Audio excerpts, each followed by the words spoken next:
And now, the philosophy of liberty. Plunder.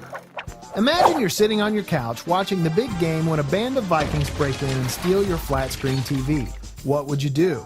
Since the government's job is to protect property rights, you'd probably call the police. With any luck, you'd get your TV back, the Vikings would be brought to justice, and life would go back to, normal. Until, 3 months later, the Vikings escape from prison, and guess what? They still want your TV. Only this time they hire the mafia to get it for them. Is there really any difference? Hardly. You don't have your flat screen, and the Vikings are still responsible, even if they didn't physically steal it.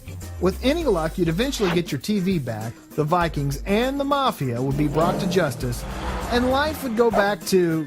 Okay, there's probably no such thing as normal after that. So what if the mafia decided to donate the flat screen to a family less fortunate than yours? God bless us, everyone. Does this act of charity make the theft of your personal property any better? Absolutely not. Anytime anyone steals your property, for any reason, with or without the help of the mafia, it's a criminal act of aggression. So what do Vikings and the mafia have to do with Frederick Bastiat? Not much, but Bastiat once said, "Government is a great fiction where everybody seeks to live at the expense of everybody else." Bastiat observed that instead of hiring the mafia, contemporary Vikings lobby Congress to get what they want.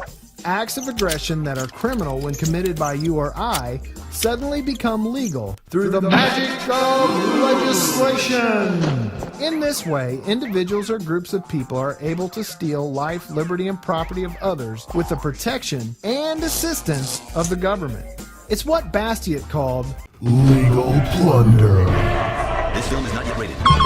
What does legal plunder look like? Sometimes legal plunder is easy to see. When banks or businesses get billions of dollars in bailouts, that's legal plunder. When legislation forces you to buy insurance for yourself or others, that's legal plunder. Other times, legal plunder is harder to spot and may even appear to benefit society, like federal farm subsidies or Social Security. But anytime wealth is forcefully transferred from one person to another, it isn't charity. It's just another form of legal plunder.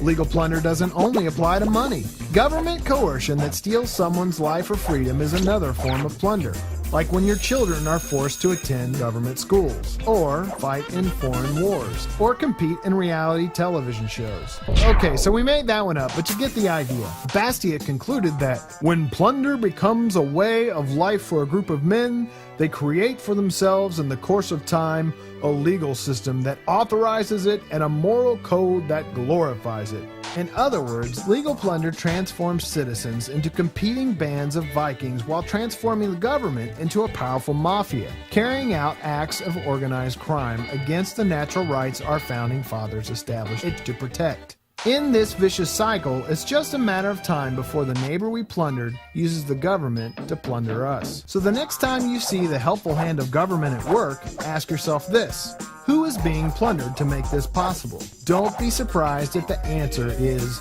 you.